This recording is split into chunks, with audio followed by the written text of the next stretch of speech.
Hello, ladies and gentlemen, and welcome to a time capsule episode of The Say Report.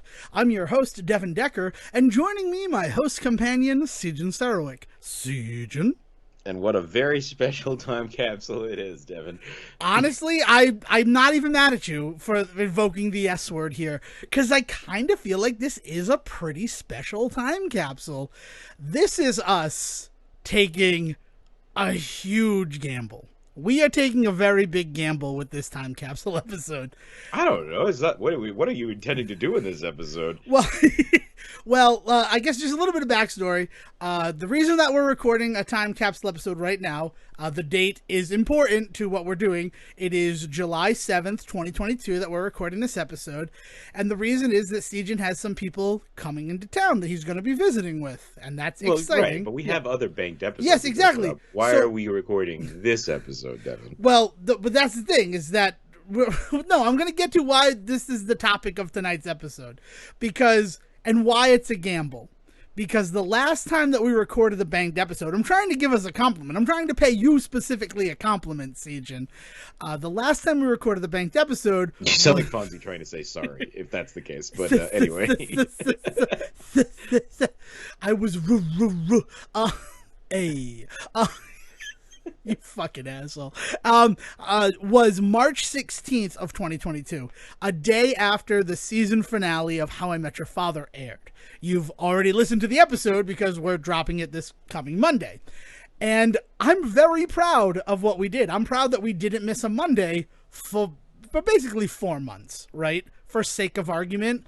Mm-hmm. And I'm very happy about that. Really, it was 14 weeks if you want to be pedantic, and I am one of the most pedantic people. But that is why this special time capsule episode is a bit of a gamble, because what we're talking about tonight, what this time capsule is about, is the latest Marvel Cinematic Universe outing, Thor, Love and Thunder. And Sejan and I both saw it today, right? Pre-screenings and everything like that. Mm-hmm. And we're right here immediately going to vomit our opinions about this movie into our microphones and capture it on digital tape. Nah, I just went to Top Gun again. You went to Top Gun again? I've never even been to Top Gun once, you son of a bitch. Look, someday we're going to have to talk about Top Gun, and today's episode ain't about that. Oh, no, Top Gun Maverick? As soon as it comes to Paramount Plus, I'm there, buddy. I'll be your wingman anytime. Iceman says it. It's not the Top Gun episode. Stop, I know it's not the Top Gun episode. I'm not letting you go down this rabbit hole. Thor, Love and Thunder. You started it!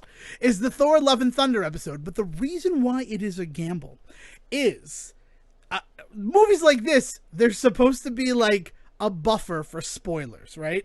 And even though Disney and Marvel and Hasbro Pulse don't care about that buffer anymore, I like to think at the Say Report, we try to respect those people who haven't yet gotten an opportunity to see the movie, right? Yeah. Which is, we're not, we are very wishy-washy when it comes to the idea of spoiler alerts for ourselves, right? But we want to be respectful of the fact that there are other people out there that are much more hardcore about it. Yeah, exactly. I mean, he's wishy-washy. I try to avoid spoilers, but if they happen, I understand that they happen, right? Because we live in a society. And there has also been many a thing where you said to me, "Can I spoil something for you?" So like, yeah. So well, you might I don't want alerts for yourself. I don't want stuff spoiled for me. But then that's 15 years of knowing you, Sejan, and knowing that like spoilers are not something that are detrimental to your experience with a thing. And if I'm in a position where I'm like, I need to talk about this, oh my God, I need to talk about this, I might search for somebody to say, like, is it all right if I spoil something for you?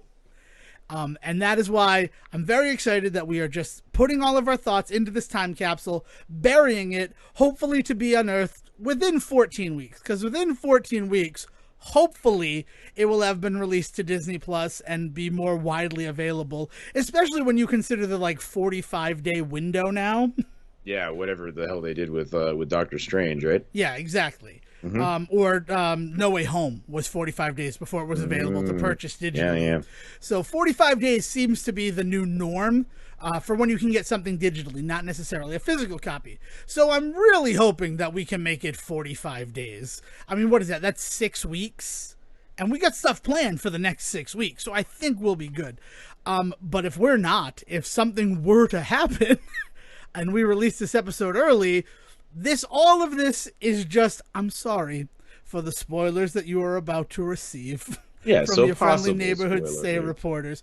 Definitely spoilers, though. If you still haven't seen Thor: Love and Thunder, the friggin' the chains are off. The muzzles are off, man. We are about to go to the races on this movie. And also remember that we were about to go to the races after only having seen the movie. Like, Siegen got out of it, I'm going to say 45 minutes ago. Yeah, something to that effect. Yeah, I got out of it, got in my car, drove home, grabbed a beer from the fridge, and turned my computer on to record this episode. So, like, it is as close to I could have recorded at the the theater, I guess, maybe. I Just sat appreciate in the that car you on my didn't. phone. Your phone, I like your phone, but it doesn't have the best quality when it comes to recording. So that's it. We're here. We're talking about Thor: Love and Thunder. So, where do you want to start, Siegen? Where do you want to approach this? Oh, I know let's where start at I the want to beginning. approach It's it a very from. fine place to start. Well, no. So structurally, like, what are we talking about in what this movie? Is there anything that this movie had to do? You know what I mean? Like there was a long time where we talked about how going to Marvel movies felt like it was like a responsibility that, like, as an audience member, or like a homework, because you needed to keep up on what was going, and that can lead to some burnout, right?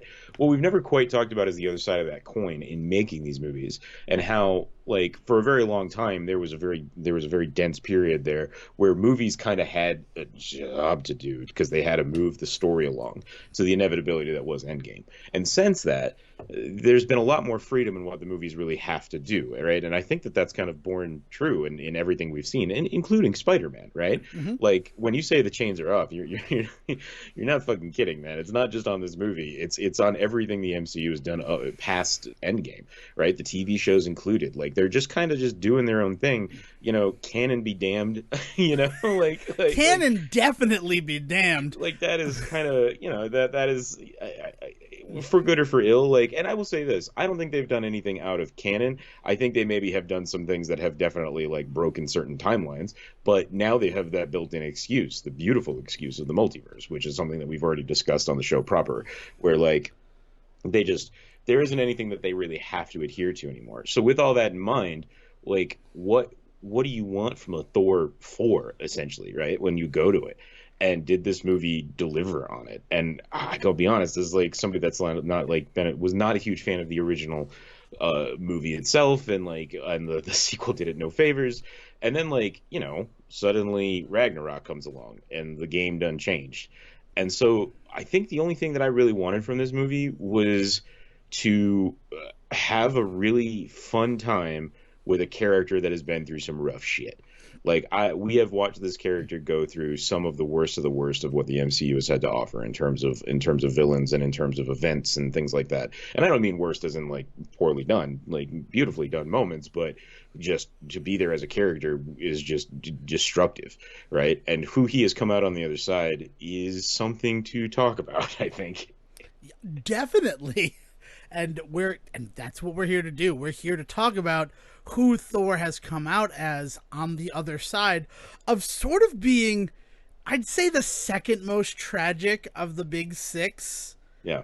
The first for me, and again, you come through however you want. I think Black Widow kind of has the most tragic story, but it weirdly feels like a lot of retcon all done in her movie. Where Thor is the first time post Endgame that we're seeing one of the original Avengers in Period. their own standalone film. Yeah. And it's not hyper surprising that Thor would be the person to get that, because of those original Avengers, the big three that it started with, Captain America, Iron Man, and Thor, he's the only one who's still alive. Perhaps that's runoff of being an immortal god. Exactly, right. I think that is, and I think that's something that this movie fully embraces, is he is kind of the only one left at this point from that kind of original push. And because of that, and it is because of the fact that he is a god that, like, inevitably we were going to get here. You know what, I got some real vibes in the early stages of this movie of, not necessarily a particular one, but this felt very much like it was kind of a Superman story. Yeah, no, I get that. and in the ways in which they're kind of drawing attention to that fact, because the whole for like first the first story beat for Thor as a character himself in this movie is very much establishing this fact that he is kind of unbeatable and indestructible, right? Nothing can stand in his way. So what do you do when you get to that point as a hero where you become this godlike figure, right? And it's something that other media has definitely explored over the last few years with things like Invincible and The Boys and stuff like that, and it's gone quite cynical, right? So what's wild is this feels like it's kind of answering that same question those types of shows are answering, but in a much more joyous, like celebratory way. But there was very much these weird vibes of like, oh, it's the Superman problem. Like, what do you do when your main character is a immortal god that is indestructible? What kind of interesting stories and experiences can this character have? And I think this movie proved that you can definitely work with those types of characters and still make a good story with depth. But they definitely are aware of kind of the rock they're rolling up the hill at the start of this movie. Oh. It actually, what it reminds me of is a phrase from the third book in the Hitchhiker's Guide to the Galaxy series, Life, the Universe, and Everything. We're introduced to a man who was accidentally made immortal and is experiencing what he calls the long, dark tea time of the soul, which is this fact that you're going to live forever. How do you have a fulfilling, meaningful existence? And his solution is to insult the universe alphabetically. Yeah. But it's one of those situations where, like, Thor has done everything. This movie doesn't just address the Superman problem. For me, it addresses the superhero movie problem. And this is something that I have posited to you ever since 2007, which is, not necessarily...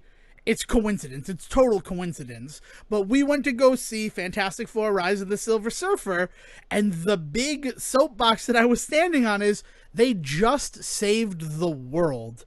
How do you give them a meaningful challenge now? What other mountain is there left for them to climb? Right. And it's like, because the next thing that they set up in that movie is Namor, the Submariner, and it's just like, get out of here. Just leave. Right? We beat a planet-devouring creature from space. Yeah. We're not afraid of you, fish man. Right. And it's this really interesting thing is that, like, Thor, they talk about him in hushed tones about, like, that's the axe that cut off Thanos' head.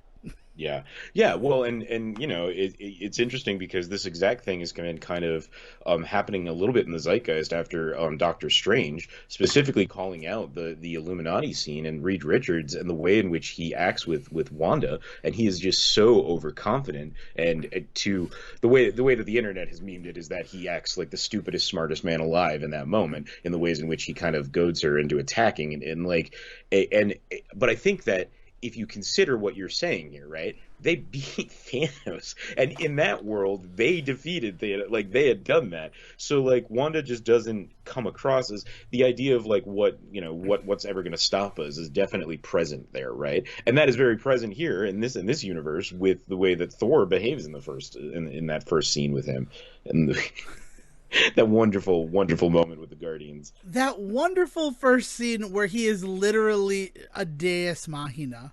Yeah. Where he is literally just God coming in at the end when it looks like all of the chips are down and being like, no, just fucking crank up Welcome to the Jungle, baby, and I got this. Right. Yeah, it's really interesting. Which is it's also going to lead into, I think, one of my problems with this film, and it's a small problem, and that is the fact that so much of the marketing focused on the fact that he was going to be with the Guardians of the Galaxy. Oh, and that was called out long before, right? Like, yeah. I think even on the show proper, I might have brought this up. There were articles written about, like, don't get your hopes up, but they're probably only in it for 5 minutes. And my point then, and if I didn't record it then, good, I'm getting it on here now, is that's okay. Like, I'm not here for a Guardians movie. I do get that the marketing sold it on that. But it was like, I think we did talk about this because we compared it to everything that went on with Morbius and the Vulture, right? And I will stand by the fact that my issues with Morbius are not really, they don't revolve around the fact that the Vulture's only in it for 2 seconds and I thought he was going to be in the whole movie. Now, my issue with Morbius is the fact that they had J.K. Simmons as J. Jonah Jameson, and then they're like, oh, wait, it doesn't exist in that universe. We don't need you. And it's like, no, it was the perfect casting. You guys were ahead of the curve. Why did you doubt yourselves? Right. Yeah. And that's just sad. But I guess the reason why it sticks in my craw so much is we're going to talk about so many wonderful characters who end up showing up in this movie. And if it's not characters who show up, like wonderful looks for characters, like specifically just off the top of my head and way out of timeline order, King Valkyrie's like pajamas the first time that New Asgard is attacked. Yeah. I would love a Marvel Legends figure of her in her comfy clothes, her comfy cozies. But the idea that they spent that kind of marketing attention on getting Marvel Legends figures of the Guardians in this movie, and they're not even the fact that I threw them off my desk before we started recording, and I'm sorry, I like enraged, not enraged, just in the fact that like you don't have a place here for this recording. It's the first like 10 minutes. Yeah, but no, I didn't want them here because I was like, they're great designs. Like, it made me excited for Guardians of the Galaxy 3.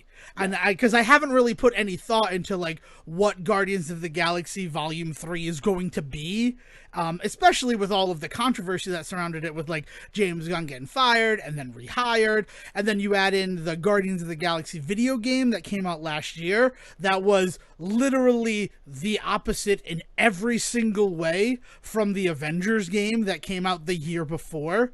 Yeah. And was like, Square Enix has no right to do Marvel video games. And they're like, well, actually, if we don't have to make it a massive multiplayer online RPG experience, we can actually deliver.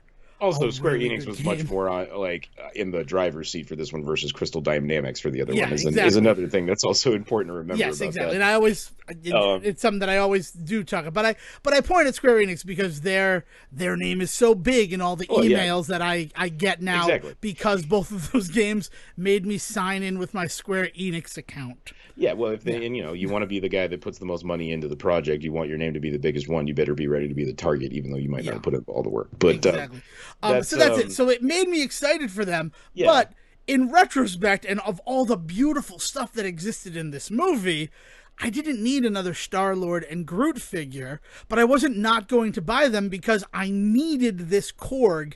And he was the Build-A-Figure character. Of course. Yeah, they got you. That's how I know, they totally got me. And Korg is on my desk, Mighty Thor, Thor in his battle armor, and then 2 Ravager Thors, which I like. I'm going to start calling him Thunderstrike, because he's just dressed as Thunderstrike, and I love Thunderstrike from the 90s. That was one of my first entries into the character of Thor as a child, was through Thunderstrike. And I have 2 of them. And the only reason I do that is because the head for that is perfect for Thor in the battle armor, but they only had him come with the mask, which he wears in the movie for, I'm going to say conservatively, 5 minutes. Yeah, right. And then, like, rips it off in a rage. And he's like, no, I can't see in this. This was a mistake. But everything being said about, like, the marketing and all of that, I do think that like them being there makes sense, works, and is important because the last time we saw him, he was leaving with them. Yes, exactly. And so like the idea of him not being with them anymore would be sad. And this movie is anything if not to make sure that I was not sad the entire time. It treads that line very finely. Yeah. There's a lot of sad in this movie. But they're always there with a joke to make sure that you're not too sad for too long. Well, and there's also a lot of Taika. I was talking about this actually with somebody the other day because I mentioned that everybody's talking about how this may or may not be Hemsworth, kind of bowing out of things for a while. Which when we get to the end of the movie does kind of make some sense narratively and stuff like that. But the idea that I was talking about this, and the person the entire time misunderstood what I was saying and thought I was talking that it was about Taika Waititi's like kind of bow out, and they were talking about like and they were like, well, that makes sense too because that dude is just putting in so much work in all of these projects that he does, and it took us each like 5 minutes to realize that we were not talking about the same person. But as Twitter has called it, the Lin-Manuel Mirandification of Taika Waititi. That was trending when I got home from the movie, and I'm just like, No, Taika Waititi, as I've known him, and my real introduction to him was through What We Do in the Shadows, the Yeah, original movie back in 2014. He's a guy who has always kept busy. So yeah, the fact yeah. that he is like got his fingers in three pots that people can look at right off the bat and be like, "Oh my god, is he doing too much? Is Disney putting too much on him?" It's like, "No, he's putting too much on himself." Yeah, well, but even beyond that, Yeah. the nature of the work that he does, and the idea of that he has this knack for bringing that kind of heart to really dark situations, and like whether it's dark as like Hitler is my invisible friend, or like I'm dying of cancer and this is kind of my last bold move as a human being, right? Like the ways in which he introduces humor and heart to that is like pretty par for the course. Oh yeah. And like it's just what he's good at. Like he's always been really good at that. I mean, you mentioned his first like big breakout thing being What We Do in the Shadows, and if you watch that, especially if you watch the TV show now, like the amount of heart that is actually present in that, and the ways in which that for lack of a better term, family, like takes care of one another and exists with one another, despite the fact they're always butting heads. It's one of the best sitcom families on TV right now. Uh, I will co-sign that opinion every day of the week and twice on Sunday. I mean, I really think his breakout was Boy in the Striped Pajamas, if we want to really go to the one that put him on the map. But for me, it was What We Do in the Shadows. Yeah, Boy in the Striped Pajamas. I didn't know he had anything to do with the movie version of that. That's a weird one because of how controversial it now is. So, Yeah, like, I exactly. think he'd probably rather He probably forget about that. Do you think he hates that one more or Green Lantern? Um, probably Green Lantern, right? But the thing about Green I Lantern thought you were going to is say Hunt for the Wilder People because is that's always my go-to recommendation for oh him. yeah. If you want to see him at his indie best, is yeah. No, but Green Lantern, you can laugh at it because Ryan Reynolds laughs at it. I mean, Deadpool killed Ryan Reynolds over it. I mean, the two of them, the two of them have made jokes over it in like marketing and Yeah, stuff for things like Free Guy. Yeah, so they have every right to do that. Oh yeah, Free Guy. I forgot that he was part of that. I understand why Twitter was like, "Oh my God, is he the next Lin-Manuel Miranda?" And it's like, no, he's been around and he's been doing stuff. Don't worry, they're not gonna burn him out. If anyone's gonna burn him out, it's gonna be him. And I think he just has to keep moving or he'll die like a shark. Based on like if you look at what he has done and what he has been involved in yeah. just since 2014, I can't think of a time where he's ever stopped. Sorry, I don't know. No, I mean we're sitting here after a week, I think, after they announced the second season of Our Flag Means Death. Yep, Like, Our Flag you Means know, Death, and also the fact that Disney owns Fox. I think there's a reason why What We Do in the Shadows season 4 is premiering the Tuesday after the new Thor movie comes out. That really feels like we're going to hope to catch the groundswell yeah, from the Love and Thunder community. So going back, because we've gone way out of it, for me, as somebody who that first Thor movie, absolutely loved it. Because Thor was the comics I was reading as a kid that were very Shakespearean. That sort of spun off into me being interested in the Avalon World Tour when Gargoyles decided we're going to do a bunch of Shakespeare plays as episodes of Gargoyles. And then like the Dark World, I dig the Dark World a lot because it really centers that whole Superman problem, but it doesn't really necessarily identify it. It's just sort of you need to understand that this is sort of what we're talking about, is that he has never come up against a problem that he can't defeat. And I mean, like, you say the Superman problem, I will apply that to Dark World every day, all the time now, because it is the Dark Elves coming and it being something he does not know how to deal. It is also the death of his mother, and yeah. that so parallels the death of Jonathan Kent for Clark in the fact that all of my powers could not have prevented this. Yeah, I for sure. I think the big thing about that is that you mentioned the Dark World, and my first thought is, man, I love that Loki movie. That's an like there's a real issue that those two movies both share, and it is Tom Hiddleston just walking around with a fucking bib on and a fork and a knife, just eating every possible scene he can, and like. I love the man, and it is the thing that got me through those two movies. But when you talk about it in terms of I'm going to see Thor, and I guarantee you that I was not the only one in my friend group at the time when Thor: Dark World came out and thought, well, Loki's in this one, so we're going, right? Like, was definitely like part of the math. I mean, it was the marketing for it. They sold it on Loki because he was the breakout from Avengers. Yeah. And that was one of the first follow-ups to the Avengers movie from 2012. So it makes sense that that's how they market it, and I'm not surprised if that was what got people there. But you also need to, if you read the Thor comics, he is kind of a boring character for a long time. He's just like the audience XB to these fans. Thor. Yeah. Thor is like in Tales to Astonish. Thor exists to be the person who is there to witness the astonishing thing and then be able to deal with it. So you being like Loki was the most interesting part of it. It's like, well, yeah, that's how a Thor story goes. Yeah, but then these last two movies have proven that And then not true. These last two movies borrow heavily from the Ultimates and that Thor, which is the Thor cast out of Asgard with amnesia, trying to find himself again and be worthy of the hammer, and also all the stuff in space. Like, yeah, Taika Waititi looked at this character and realized, you know, that there's more than just the stuff in the 60s when he was kind of boring. Yeah. And why don't we do those stories? That being said, from Will, and this is from Will, and everybody get on Will's case. He is at WJM Fournier09. He's just Fournier09 on Twitter. Get on his case, because if he doesn't cosplay as Gore the God Butcher, that's a wasted opportunity. Will would make the perfect Gore the God Butcher. Yeah. So let's really start at the beginning of this thing, because like, so going into this movie, not knowing what I want this movie to really be, just knowing that I needed it to just be a good time, because I just don't know what I need from MCU movies right now. If anything, just to be just like fun summer blockbustery films. Like, this movie opens up with not even focusing on Thor. Like, it has the balls to spend the first 5 to 10 minutes of like exploring the villain, which is really cool, because I think one of the big criticisms that you could see about Ragnarok is that, as cool of a character as Helena is, and Kate Winslet plays her, right? I'm not making that up. It's Kate Blanchett, not Kate Winslet. Blanchett, thank you. That's why I asked. Yep. So Kate Blanchett, and it's just Hela, not Helena. Yeah, Hela. But shows up and all this. She is really not present in the film.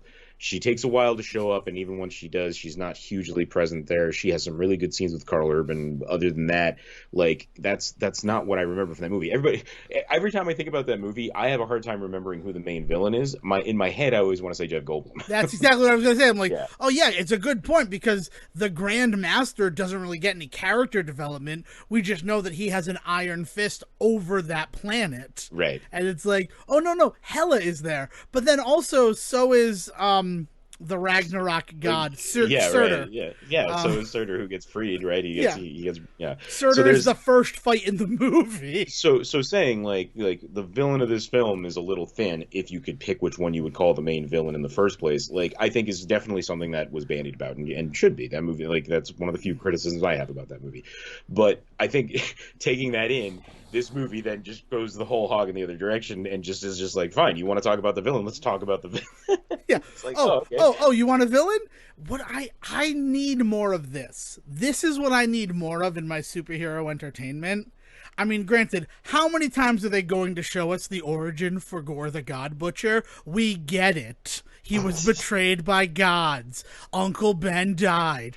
No, it was one of those moments where I'm like, I know Gore's story, but they can't use symbiotes in this world, so I am interested as to how he becomes Gore the God Butcher.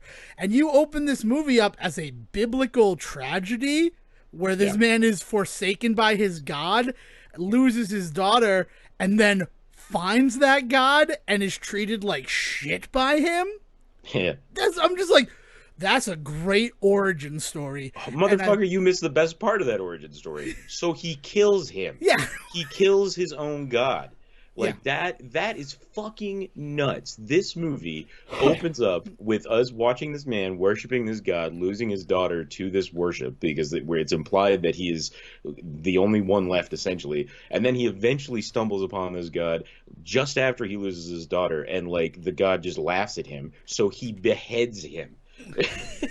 It is a fucking rad scene. It is, and that's like, I'm like, all right, so we're totally in it. I understand this guy. I understand every motivation about Gore the God Butcher, and honestly, one of my biggest criticisms about this film is that there's not. I would sit through another 40 minutes added to this movie of more about him going to other planets. We're kind of always shown the aftermath of what he's done. We're never quite there when it happens until we finally are, in when it happens in Asgard. But like, I would love to have seen him go up against some other crazier gods. well, Siegen, I'm sure that there's a Disney Plus series in the works. There's no freaking way. There's no way Christian Bale would agree to do that. And if you don't have nor would Disney want to do a movie about a dude just going around a series of him just slaying God. It all takes God. place within the middle of Thor: Love and Thunder. From what you see in the beginning to what we inevitably see at the end of this movie, it has to take place in that time period. So it's just him going around and slaughtering planets. But you also need to understand, Siegen, when the Guardians finally get their distress beacon working again, there's over 1,500 distress calls, and multiple are about this God Butcher coming and killing gods. Right. You got material there. Don't tell me they don't have 6 episodes worth of Gore on tour. But yeah, so you get this introduction in the beginning, and then he disappears for a bit. But when he comes back huge. And I mean, the few moments that they give Christian Bale to just play on screen are just. I mean, I was excited because I knew Christian Bale was in this movie, but in the back of my head, like I had not learned much about what he was going to be doing in it, and so like I wasn't sure what I was getting, what I was going to be in for. I heard a couple of things about how creepy and scary he was, and I was like, that'll be cool. There's no fucking way I could have been prepared for. There's no way to prepare yourself for Christian Bale's performance in Thor: Love and Thunder. There's not a way to do it. You could watch his entire filmography and then be sat in front of this movie, and you might not even recognize him. Yeah, no, you'd be forgiven for not even like knowing who it was the entire time. I can understand his voice. That's not fair. He works a lot with Christopher Nolan, so that's more on Nolan than it is on. But this idea that like the moment where he's with the kids and he tells the scary story, right, is like fucking horrific, and the lighting effects on him and the ways in which he envelops himself in shadow because he finds the Necro Sword. We're gonna get to that in a second, Dev, because I have questions as our Marvel go-to guy. I have questions for you. But the character design for him is he is constantly in and out of light, like in really interesting ways, like the ways in which he melts into shadow and sometimes only his eyes are present, or the ways in which there's maybe just like a hint of like a nose. Like it is everything that and this is going to be a comparison, and just take it as you will, throw it away if you want. It is everything I had always wanted Voldemort to be in the Harry Potter stories, and not in the stories, in the movies, because in the books that's how I imagined him as I was reading it. Right? What Christian Bale does in this movie is that kind of almost magical sense of just like he is omnipotent for who he is trying to be. Right? This god killer. Like, one of the things about him is he kind of very much becomes a god unto himself in this movie. It's never fully like pointed out or addressed in any way, but man, it is just fucking scary as hell, the ways in which he moves around and things like that. It is super well done. Him becoming a god himself is a very interesting phrase to use there, because essentially what he represents in this film is the Morning Star. He represents Lucifer and his fall from grace, and then better to rule in hell than serve in heaven. Right? He becomes a literal demon. And then there is that discussion of what is a demon a god? Right? Because like Lucifer rules over a realm the same way that God does. He has the powers. He is able to influence humanity the same way that God is. So the fact that he picks up the Necro Sword and it essentially gives him the power set of a god is very interesting.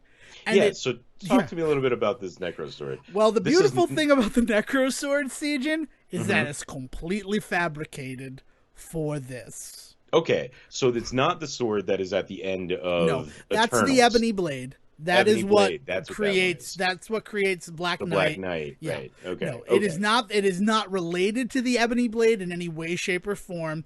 It is in the MCU just another one of those mythical weapons, and which is beautifully presented by Thor. And he's like, "Oh my god, is that the Necro sword? I've Yeah. only ever heard of it." Like, Yeah, well, I mean, and that's not the only major thing that this movie decides to just drop into the MCU that is not because by all accounts there's a character at the end of this movie that becomes kind of insanely important for the 2 minutes she's in the movie, but like she's a complete fabrication as well, right? I'm trying to think of which character you mean. Do you mean Love or Love. Eternity? Yeah, yeah. So the whole story of Eternity being at the center of the universe and that being able to grant a wish to the first person who does it, that has been a story before. But that Eternity becoming love, like a physical embodiment of love, that does feel like a new character. That is like out in the world and with Yeah. Thor on adventures, right? Yes. It's like fucking yeah. We'll get to that because the end of this movie. I mean, we just Also, spent 2 hours talking about Big Daddy, but I think I can do a little bit more. oh man. So the first 10 minutes of the movie is this whole background on Gore. Then credits roll. First of all, phenomenal reworking of the Marvel Studios tag. Like I love a good like play with the tag. We've talked about this I think with DreamWorks movies when they changed the producer tag for DreamWorks, right? Yeah. Like and they like animate that. But the music the music tag for the Marvel Studios one this time around was like that was that had me instantly hooked. Like ready? Yeah. Yeah. What about, did you catch Kamala at the very end of it? Yes. That of made me course. so happy. Yeah, And yeah. but the best part about it was is that like that is a scene from Miss Marvel that has not happened yet. Oops. That I'm just like, we haven't seen her in that costume except for in marketing material, and we haven't seen her do the big Miss Marvel fist in open palm moment. And Right. it happened, and I'm just like, fucking COVID fucked them up right here. no. It's next week. They're Yeah, banking, it's 'cause coming they're next week. banking on they're banking on the fact that this movie comes out on Friday. That's going to come out on Wednesday, and so they'll be covered by then. Yeah, I think they were hoping that it would have released. Well, we know that like Obi-Wan got delayed, which is why they did 2 episodes the Right. first week.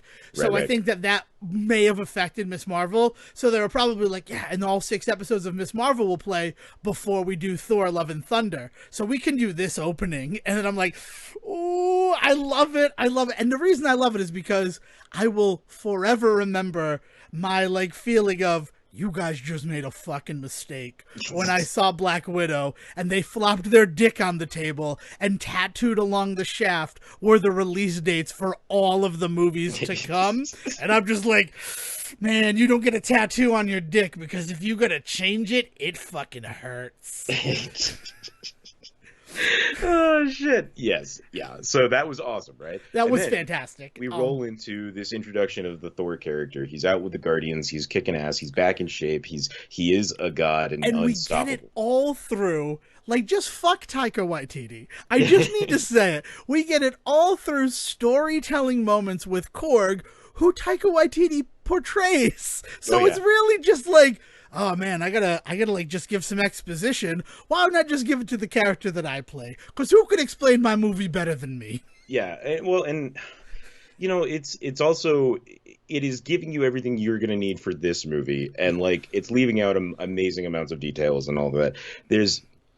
You could watch this movie on its own, blanket, right? Like Yeah. that is Definitely. because of the way that those scenes work and the ways that they introduce the villain, everything like that. You could have seen no other MCU movie than seen this. That is also something extremely unique right now because we've talked with both Spider-Man and Doctor Strange about how kind of hugely important they were. So it's another reason how hugely important it was to know the universe before going in to see them. Sorry, I didn't finish that thought.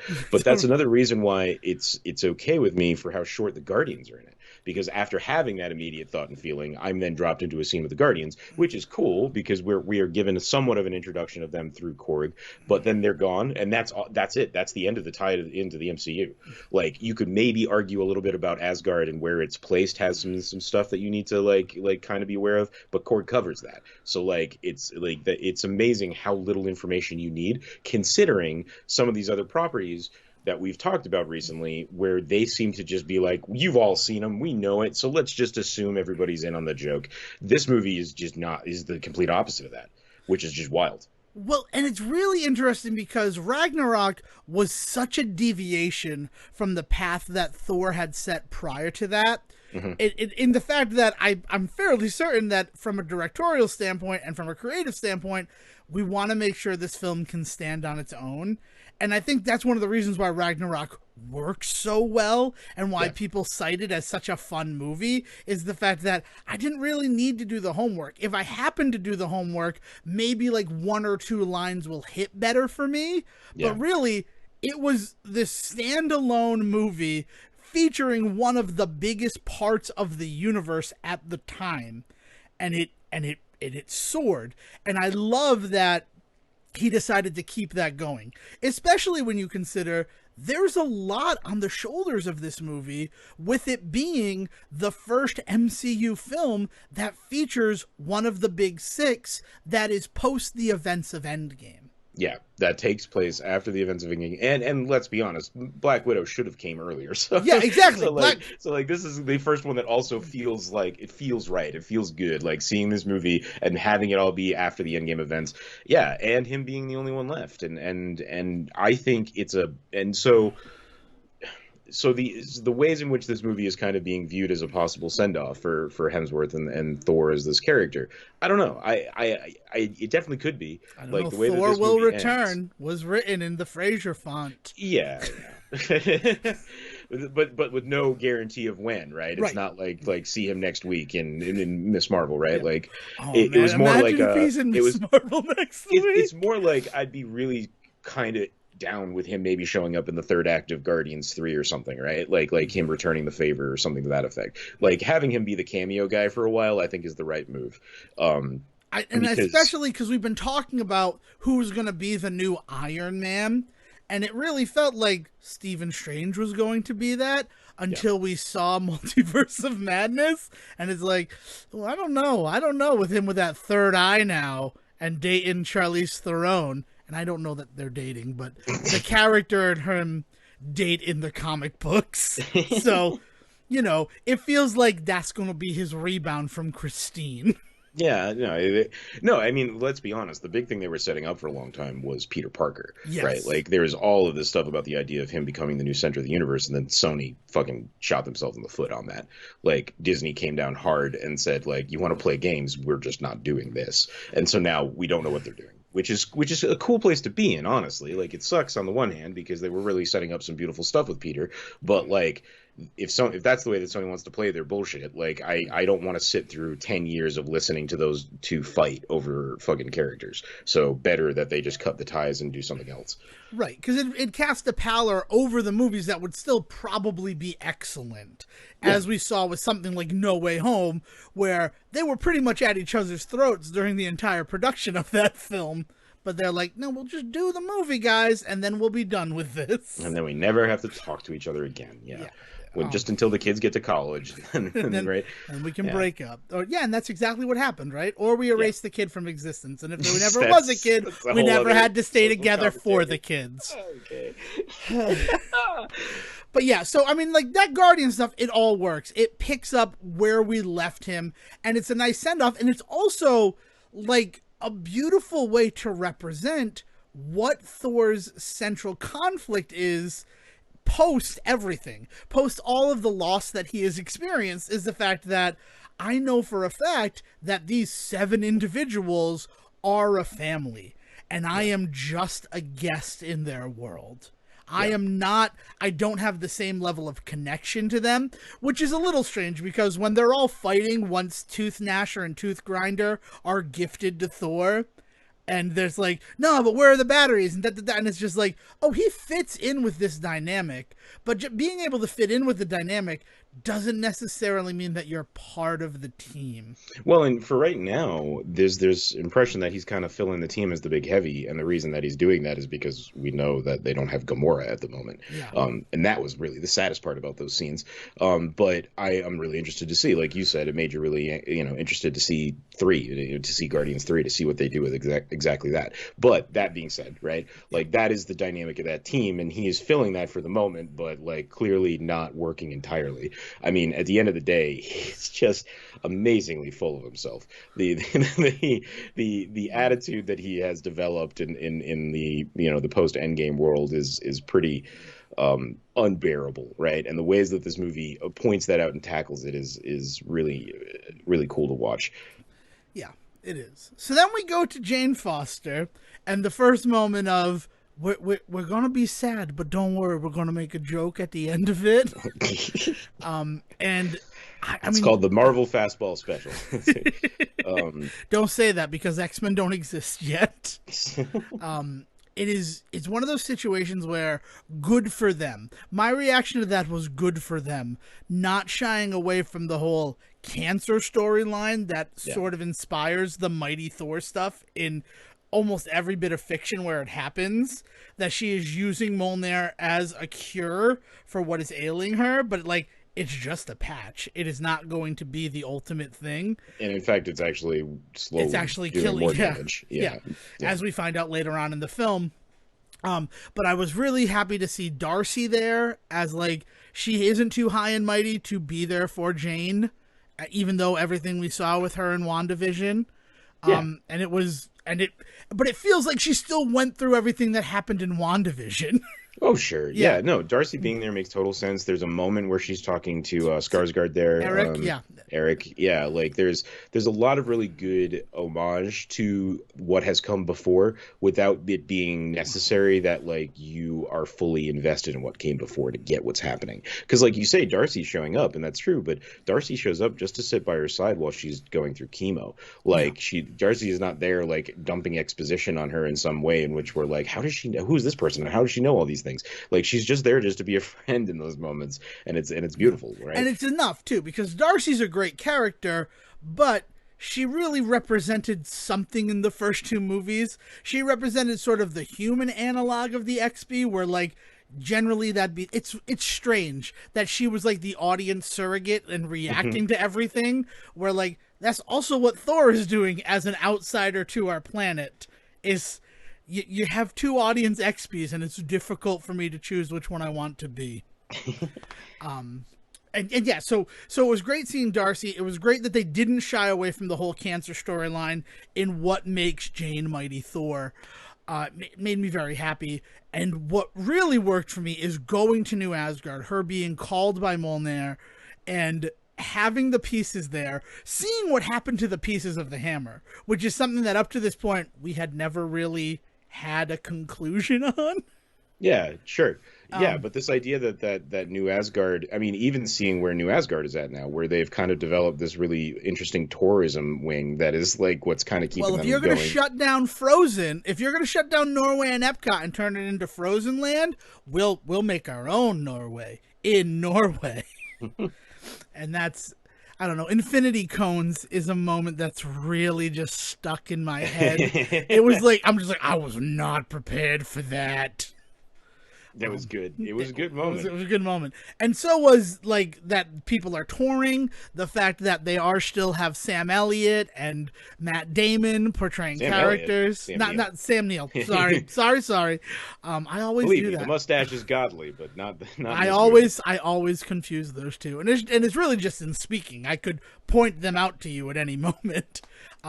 The addition of Melissa McCarthy portraying Hela in that moment was wonderful. But then, like, step beyond, and maybe you'll notice, maybe you're not. If you have a theater degree, I'm certain you will.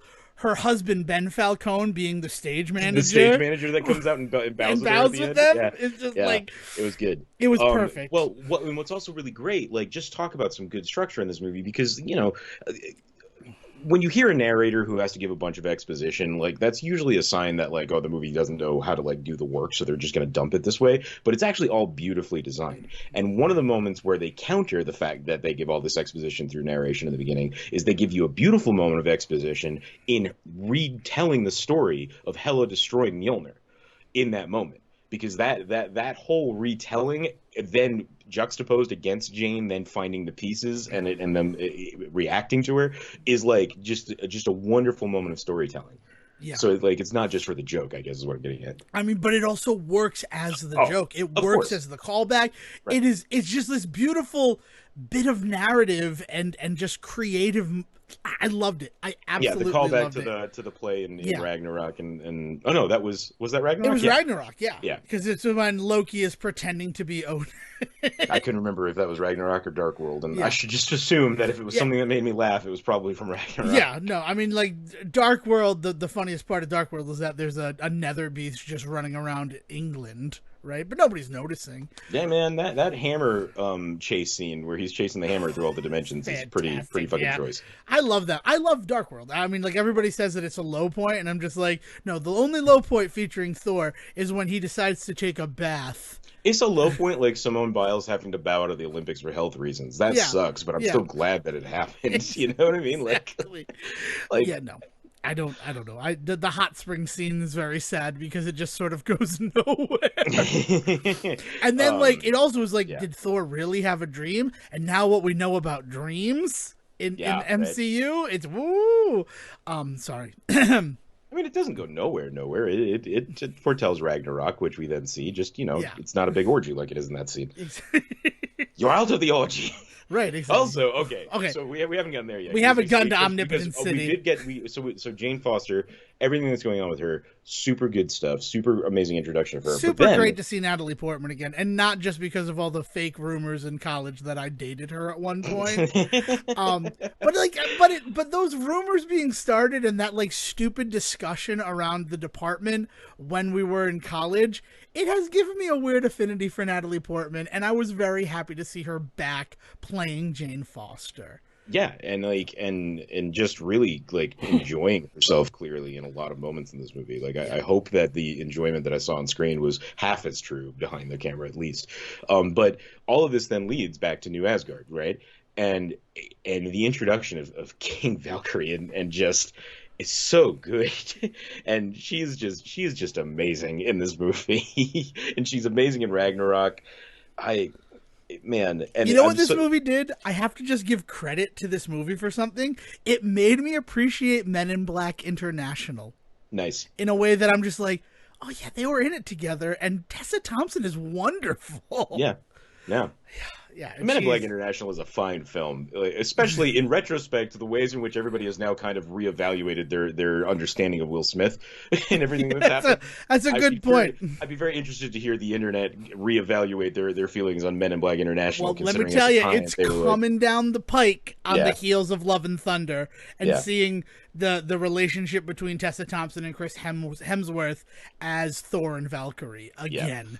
Well, and just beautifully, just a beautiful friendship on all accounts, right? Like it's so refreshing to have a female character that is super powerful in this role, in this position, in this movie, and we don't have to watch like Thor hound her the entire time and like her having to remind him that like she's not even into dudes, like that. Like it was just there's a lot of stuff to celebrate about her character, but I want to take a quick moment here and just sit back and just talk about just like in the service of the movie itself, she is just fucking phenomenal in this movie. Like as that character and as the friend, as the leader of these people, and like knows what she wants in life. The whole conversation between her and Jane about still wanting to die in battle, despite like everything that she has here on Earth, it's short and sweet, and like it hits just right. Like it is exactly what you need to know about her in that moment to understand why she's willing to do what she's about to do, and this movie does a very good job of selling itself to you at every moment. I'm just in on every bit that happens in this movie. It's also that beautiful bit of narrative exposition where it's like, I know these people look like normal people living in a fishing village, but also still Asgardians. Right. That line where she's like, well, you're a Viking now. You want to die in battle. That's your ultimate goal as a Right. Viking, is to die in battle and go to Valhalla. And Jaime being like, wait, what? Like, no, I hadn't even considered that part I of mean, it. and it is the moment at the end of the movie, right, Yeah, where exactly. Jane decides to pick up Mjolnir one last time, is entirely that. Like, I almost wish that they had done the bullshit like replay of the scene, like, I'm glad they like didn't. I'm glad that they no, trusted their but audience like, enough, but it's right, but that idea that like Jane is faced with this choice at the end of this movie of like, if you pick up that hammer one more time, that will be the death of you, and like and there's still this mission that she's on, right? yeah. It's just, yeah, that's what I mean is it sets that up so wonderfully, and that becomes kind of this overriding concept for all of them by the end of this film. I also really like the portable speaker and them just groove into that song. So good. It's so good. Like, it's just the little moments in this movie that continually add up to just beauty. What I also really want to thank this movie for is showing us what happened between Jane and Thor, how Mhm. their relationship ended. Yeah, Because like it talk was, about not shying away from anything. It wasn't even like throwaway. It was like watching a scene from Marriage Story. yeah, it was It was not that intense, but like there it was was it definitely was a it moment where was I was that just like, "Ooh." intense, but sanded down to fit into the MCU. It was wonderful because the last time we heard about Jane was in Ultron, and it's like, oh, where are the girls tonight? And it's like, oh no, you don't need to worry about where Gwyneth Paltrow and Natalie No, Portman when's are. there's a moment between Loki and Thor where they talk about Jane, and he's like, Jane dumped me. Well, not dumped me. I dumped her. Well, I mean, there was no dumping. We Yeah, just, it's in it was Ragnarok. We dump just sort of free. yeah Was that Ragnarok? yeah Yeah, yeah, where they first, because they run into each other again yeah, yeah. in space.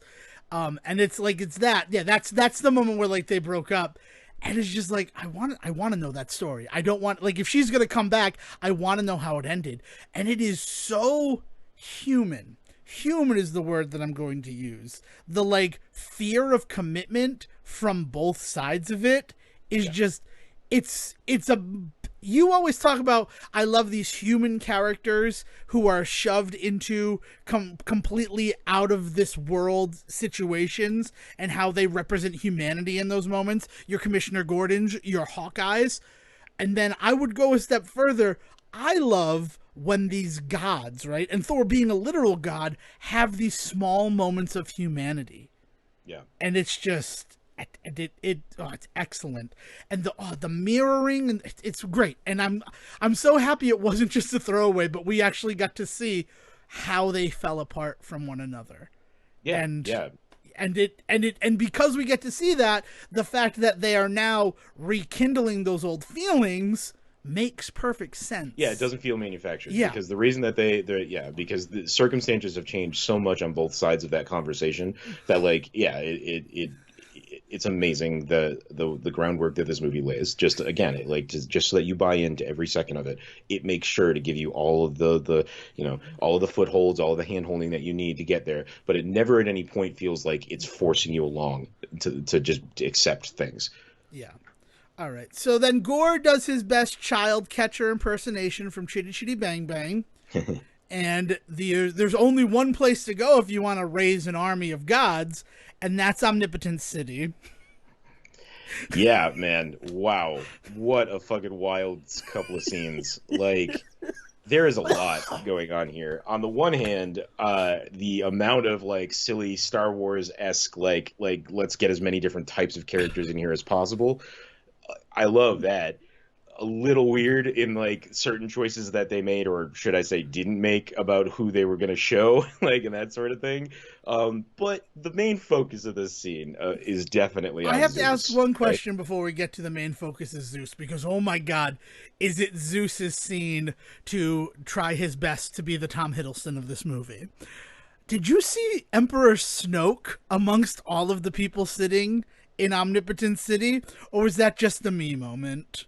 That would be, I mean, not a huge surprise, because Taika's also done some stuff for Star Wars, right? Yep, he played the IG-88 style robot but in he also Mandalorian, I was gonna and say, he like, directed a bunch of episodes of it as well. So yeah. So like, so it would not surprise me if there was some more than some movie accurate versions. It's okay that it's not movie accurate. Like in this for sure. Like there was a feel in that crowd where it was very much like going through that scene in the Senate in Star Wars, and and E.T. is there, and E.T. is there randomly. exactly, right? Like it, and then you mentioning it, and I'm like, all right, so maybe it's not just me. It's when Zeus first settles down off to like the left of his dais. I'm like, that's Snoke. That guy. And if it's not Snoke, it is Snoke's complete character model, but with Some a might say different head. clone. Yeah, no, Because he's wearing probably. he's wearing the bright yellow mustard robe in like the throne, and I'm like, that has to be Snoke. And I'm okay that you didn't. It's something for you to watch for next time. And everybody who like rewatch this movie, if it's available right now and you've already seen the movie, stop right now at the hour mark of this. Go rewatch Love and Thunder. And you let Dev treat know if you saw yourself. Snoke too. Yeah. Oh man, I love the bow god, because it really feels like a reference to that much derided Pixar short film about the bow. Wasn't that like award winning? I mean, it won awards, but there were Everybody a bunch I know of people. loves that movie. I love that movie. All of the people that I know, like real world people talk about, really like that movie, but critics were like, "What is the point of this? I don't understand it." And I'm like, do you not understand it? Like what are you talking about? I think what they mean is they don't understand it because there aren't white people. Yeah. Yeah, It was one of those situations where I'm like, that definitely though, that moment that Bao God shows up, I was just like, oh my God, it's Bao. and I'm like, but Bao was a person, wasn't he? Well. And that's it. I love that they represented the gods of emotion. That whole sequence also had a real Bill and Ted's Bogus Journey feel to it. Oh, sure. With the whole like, don't worry about where they are. I mean, you really want to talk about Bogus Journey ghosting in this film? I mean, fucking Gore walking around looking like William Sadler's death. Oh man. But yeah, so it's they beat Zeus's show. Zeus, played by like none other. Zeus. I don't know if he has a second name. Well, okay. So the whole thing starts off with Thor like fucking like fanboying all over the idea that they're going to get to go see Zeus, right? And I think that that's phenomenal because like starting to acknowledge some of the weirdness and like the ways in which, hey, a lot of these gods seem pretty similar. It's because they're the same gods. They were just renamed things in different areas of the world. Okay, never mind. But like, tackling this thing because Hercules is Jesus. Fight me. Continue. It's so it's this kind of weird thing in that it's really cool that the MCU has really kind of allowed itself to open its doors to magic and gods and stuff like that. And this is clearly like not unlike the first Thor and second Thor, where the whole thing is like, well, it's magic, but it's really science if you think about it. And like, there's that whole thing about how like, oh yeah, she's gonna say this and it's gonna be about radiation, and then they say it and it's all these magical nonsense words, and then Jane just looks at him and is like, see, radiation. Like, it's like, okay, calm the fuck down, we get it, science is magic. But since I always thought Ragnarok, friendship was maybe? magic. That's because you're a good brony. But since Ragnarok, I will point to Ragnarok, but correct me if it's earlier than this.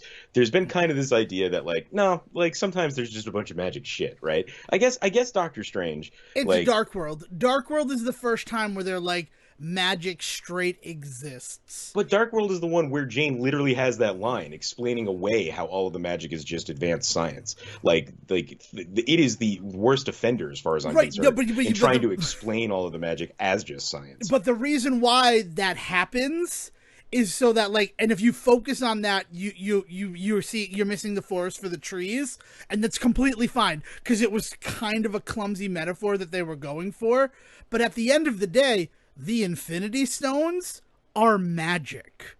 Yeah. Like it can't be it's not like, oh, these stones that control the universe and keep the universe in sync, they're magic. But I think the like admission that like there's probably a heaven and hell in this world, right? And that idea of Valhalla being just Yes. acknowledged as like an afterlife in Ragnarok, like really kind of sets off this tone going forward of just like, yeah, we can just deal with the fact that like there's magicians now in this world and magic exists and sometimes science can't explain it. Right. We don't have to play that game anymore, right?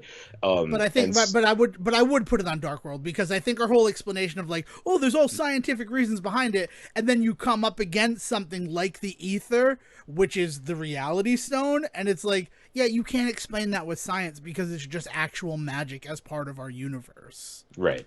But sorry, But continue. so the ways so one of the big things that we've had to now kind of come up against then is okay, if magic is going to exist and these things, what are we going to label like fictional magic? Like you joke about how like Hercules is kind of just Jesus, but you'll note that they were very happy to put Zeus on display in this movie, but they didn't just have like God with a capital G come walking out into that area, did they? Right? No, Like he which would. is He's not going to Omnipotent City. which, It looks nice, but you don't want to be left alone there after dark. Not with Zeus walking around, probably as a goose. But this idea that like that they have to draw some lines, they have to start drawing some lines at what they're going to allow themselves to display in this fictional world and what they're maybe not, right? Yeah. And so it can get very dangerous and very squishy. And luckily, they don't focus on it for any longer than they really have to.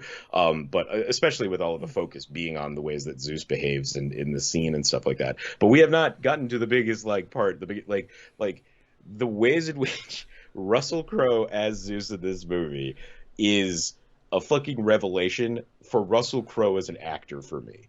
I don't think I've ever seen that dude make a joke on screen.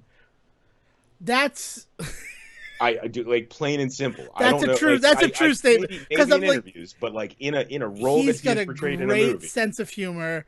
If you watch him in the interviews, and the fact that he's in a band called 30 Odd Foot of Grunt, like what the fuck does that even mean, Russell? So I've always I mean, known him. we don't. That could be a New Zealand Australian thing. We don't know. Like, I'm not going to start calling that shit out. But no, I'm just saying it's like to me that always indicated the fact that the guy's got a good sense of humor.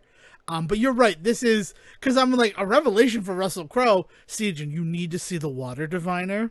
He's so good in The Water Diviner. Is that a comedy? No, is Yeah. is a period drama that he Yeah, won an exactly. Australian Academy Award for, but Well, it's right. excellent. And I once used the poster to turn it into The Water Diviner for a contest where Nice, very nice. I was proud of it. Sorry, but yeah, no, him like having fun on screen and just chewing up scenery and like to the point where I'm like, not like an offensive, like a weirdly offensive not accent of any particular kind. I don't know what it was. well, it was. I'm just like, is he Was it doing Italian? an Italian Greek? accent? And then I'm like, no, it's Greek-esque. But then there's also the fact that Zeus becomes Jupiter, and Jupiter's not there, right? And it's very, like obviously acknowledged in mythology that Zeus, once the Romans were, worshiping the Greek gods, they made him Jupiter. Like, so it's one of those things where I'm like, I kind of love this accent because it's a weird mashup of a Greek accent and an Italian accent. Yeah, I don't know. Yeah.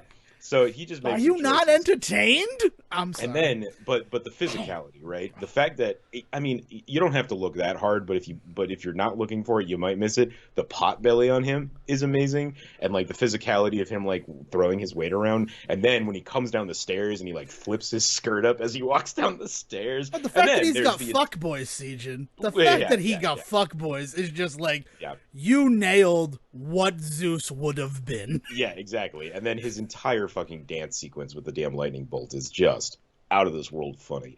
Like I laughed my ass off just watching him just like especially that moment when all he's doing is whipping it around his head or some shit. Like he's like It's like, yeah, oh, you're not doing anything right now. yeah, you yeah. think Throwing you it look was cool. Throwing it was actually kind of cool. When but you the threw it fucking, up like, in the air and like no look caught it behind your back, that was a cool moment. This like nunchuck display you're doing with your lightning bolt right now, I'm sorry, thunderbolt.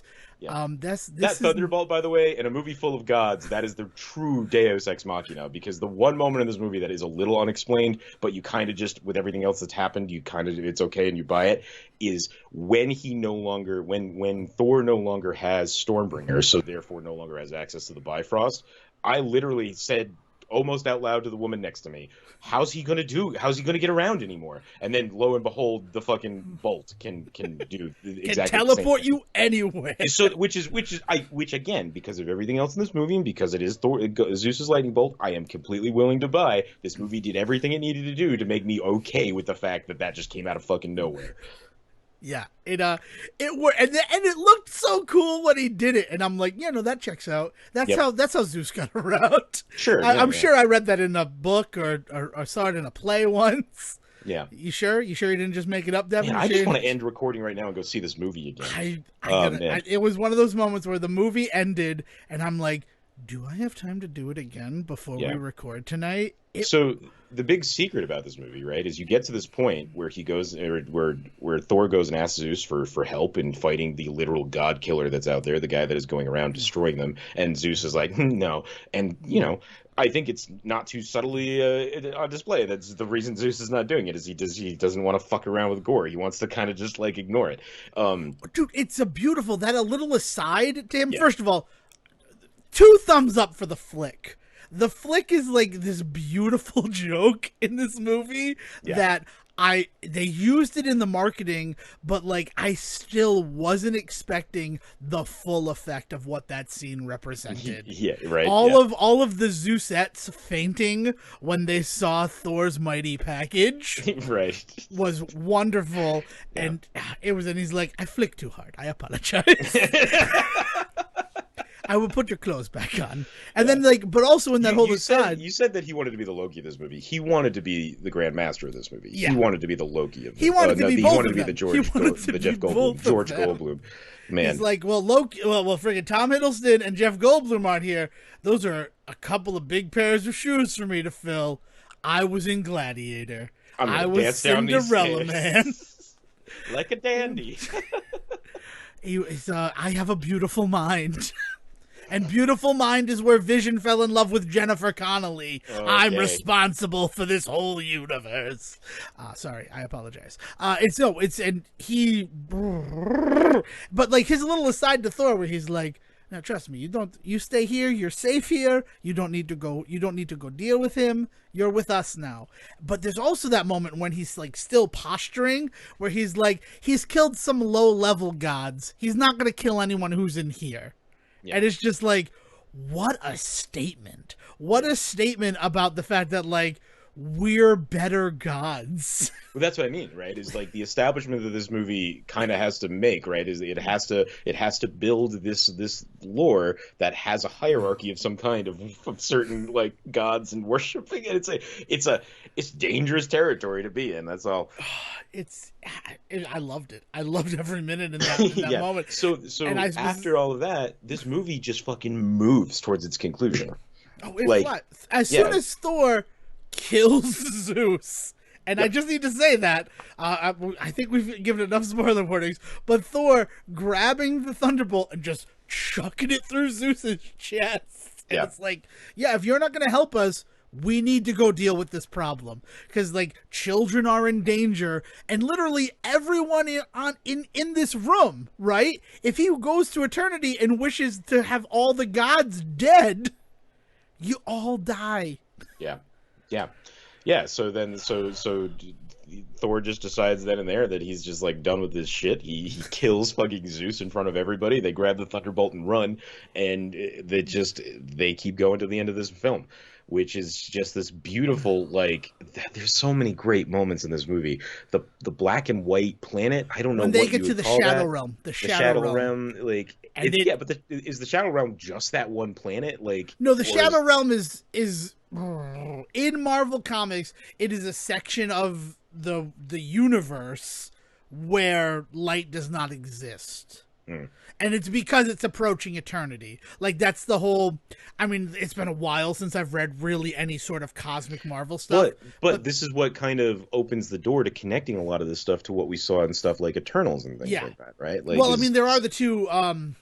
Celestials who are at Omnipotent City as they escape in the longboat. Yeah. Which was like a moment I'm just like, freaking Celestials? Like, you're like, Arakshi was acting like there are no more of those. Yeah, We yeah. need the world to be destroyed. And it's like, I don't know if that's true, guy who's an asshole.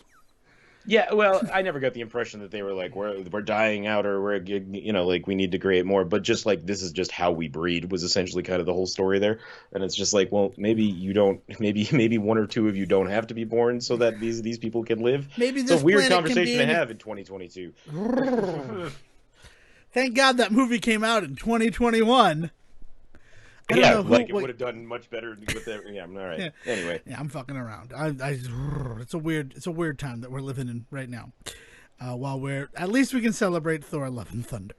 Yeah, Yeah. so they get into the Shadow Realm, and that whole moment of like there being no color until magic is used, and that magic sort of bringing color back to the world. First of all, like right there is the full establishment of like, this is actual fucking magic. There is no scientific explanation for this. Yeah, specifically when Mjolnir, Stormbringer, and the Lightning Bolt are all present, like the idea that the light that they bring to those moments is, I mean, a really cool visual effect, but also really cool narratively. There's a lot going on. Yeah, I mean, narratively, it explains why the Bifrost is what is the key to unlocking the door to eternity. In the fact that, like, it brings light to darkness. It is a true rainbow of color yeah. But we are getting really close to what might be. I can't tell how people are going to react to the army of child soldiers that Thor recruits by the end of this movie to fight the battle. I have been kind of on a weird kick lately with some older family adventure films. I talked about this in a recording of the Adam Sandler Cinematic Universe that we did recently, but here I am kind of on the precipice of the same kind of watch schedule, right? Like, and specifically watching like Chris Columbus movies, but like kids getting into shenanigans and being able to take care of themselves, and how we don't really get much of that now anymore. Like, even if you do get like the family adventure film, inevitably like the parents are always going to be the ones that are there when stuff goes down. Sibling. An older sibling. But like, you don't have things like the Goonies where you feel like, oh, those kids could die. Like these are serial killers that are chasing after these children, and like they're falling into fucking pirate traps. Like, that kind of shit just doesn't happen anymore, right? This movie dares to combat that by definitely putting some kids in peril, and at some point saying, look, if you kids want to make it out of this alive, you're going to have to fight possibly to the death. And then hands them a bunch of weapons to do so. And like, I very much enjoyed it, but I sat there the whole time being just like, this is risky, right? Is this bad? Should I be okay with the fact that he just recruited all these kids? And the reason that I think that people are going to have a conversation about it is because it is still to this day one of the biggest conversations I hear about Civil War and the ways in which Tony recruits a child soldier when he goes to Peter Parker. And so, like, this movie just did that in fucking droves. Okay, so a couple of differences. First of all, that whole Peter Parker part of it, I love the meme of Steve Rogers about Wanda. Come on, she's just a kid. And then Steve Rogers regarding Peter Parker, shield to the face. And it's just like, oh, he's younger than Wanda. Don't Mr. Rogers. But doesn't he not know that Peter, like, he doesn't know that. Peter it's just like, but it's just one of those moments where, like, I mean, he's just a kid too. It's just funny. I really like that. But the big difference to me in this moment is they're Asgardians, right? They come from, not all of them. They openly say that they're not. But not all of us are. Not all of us are Asgardians, and that's a good point. But they live in New Asgard, and New Asgard, because it's that feeling, is essentially as Asgard. So if you're living there, be you a Lycan child or a Mydacian, right? One of the gold people from Guardians of the Galaxy Volume 2. You're an Asgardian at this point. And part of being an Asgardian is that warrior culture. And it's not so much the fact that if on the way to eternity, Thor stopped off at a daycare and was like, hey kids, I need a bunch of people to potentially die for me, that would be one thing. Right, yeah, they are captured. It is a situation where they are already in peril. They're in peril, and the way that Thor can inspire them is the way that he has been inspired in the past, with the Believe fact me, that the payoff is phenomenal. That battle scene it's where you just get to watch a bunch of fantastic. kids with the power of Thor just like taking on nightmare creatures, it was the stuff that 7-year-old me would have stood up and cheered in the theater when that kind of shit happened. Like I loved that resolution to that. It was just I thought we'd be remiss to not address that there is definitely a weird moment where Thor has to turn around to what must be 50 young children of all various shapes and sizes and be like, all right, kids, I don't know if you're all going to make it out of here alive, but here's a bunch of my power. Go grab a weapon. Let's fight these dudes. And you're just like, The oh, entire future of Asgard is present in that yeah, moment. Like, we exactly. can just say that. But it's also it's it's unique in the fact that the Thor movies over any other movie, you know, I guess except for Infinity War, where literally half the universe is destroyed with a snap of a finger, the Thor movies have the most death and consequences from what this world is. I mean, the death story alone. Yeah. I mean, the Thor story alone. Just like remove it from any single movie. Just in these movies, the whole thing about Asgardians running away, and then them all getting destroyed in space by Thanos, and then yeah, losing Loki's 3 times. Like Yeah, like it's one of yeah, those situations where like death just kind of goes hand in hand with the Thor story. yeah, So it's one of those situations where like even if it happens, like a lot of these kids have been galvanized in this world where like death is a real possibility for our way of life. yeah. So Yeah, like so it's not that, yeah. but the actual like first of all, I'm not upset that we're having this conversation because this is definitely going to be something that's talked about. Will talking about the Gym Bros this morning having mixed opinions about Thor Love and Thunder, I would be surprised if that was not part of it, especially when you consider that Will's in Australia. Yeah. And their history down there. So it's there. It makes sense. But then you also need to think about the fact that we said at the very beginning of this episode and in this movie that Thor is akin to Superman. So Thor saying to those kids, you have the power of Thor, Yeah. means that essentially he just created a bunch of children who can only destroy. That's true. They cannot be destroyed. Yeah, there really is an emphasis that maybe I just wasn't feeling in that moment. But the idea being like you're immortal too, right? Like you were officially, you're not just Asgardian. You're now one of the. You're now a god. Gods, I've just right? given like, you yeah. the power of a god. And the thing is that they're not like. It's not like they're fighting stormtroopers, right? Because stormtroopers are real people. And it's not like that 80s cop-out where they're fighting robots. What they are fighting against are shadows and nightmares and their fear. So Right. it's really what is on display is a bunch of kids in a perilous situation because an adult, like role model-esque character has told them there's nothing to be afraid of, right? Well, and there's also the whole other side of this Yeah. that again is not addressed in the movie, so I'm saying this, and this is not because the movie says this, but I have to wonder if Gore would actually hurt any of those kids, considering his entire story being about how he lost his daughter, and the idea that he kidnaps these children, and he does scare them a little bit to like keep them in line for sure, but there's never really an indication that he would actually do anything extremely dangerous to these kids. I agree. It is only as a distraction. And as a distraction, it can be, you know, Spider-esque characters wrapping kids up and making them think that they're going to die. But that doesn't mean he killed any children in that moment. Right. But it's enough for Thor to be like, well, I can't focus on this guy because I need to save that kid. And that's because that's who Thor is. Yeah. I So mean, it's and he's not. I'm not saying Gore is like by any stretch of the imagination showing any type of like honor or anything like that, because he is also leaving then civilizations to rot without their without their protectors. protectors, Like yes. we're given the indication that some of the gods that he has killed, if not all of the ones he's killed so far, were actually rather detrimental to their people, as opposed to the one that he worshipped, which seemed to just be completely hands off and didn't give a shit about his people. Because there's also that is that in Gore's whole story is that his entire feeling and attitude towards the gods and all of this is because of the ways in which they treat humanity. And like we know from just 3 Thor movies alone already that that's not all gods, right? Like that is something that's really kind of important, and I think the reason why they win in the end and all that sort of stuff. But like as much as I feel like Gore is not wrong, Gore definitely doesn't really see the bigger picture in a lot of ways.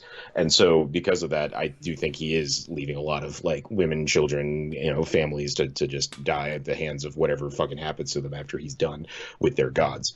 And that sucks. So I don't want to sit here and act like I'm like somehow like apologizing for some of the heinous shit that he supposedly does. But this movie very, very distinctly leaves a lot of that sort of stuff off screen.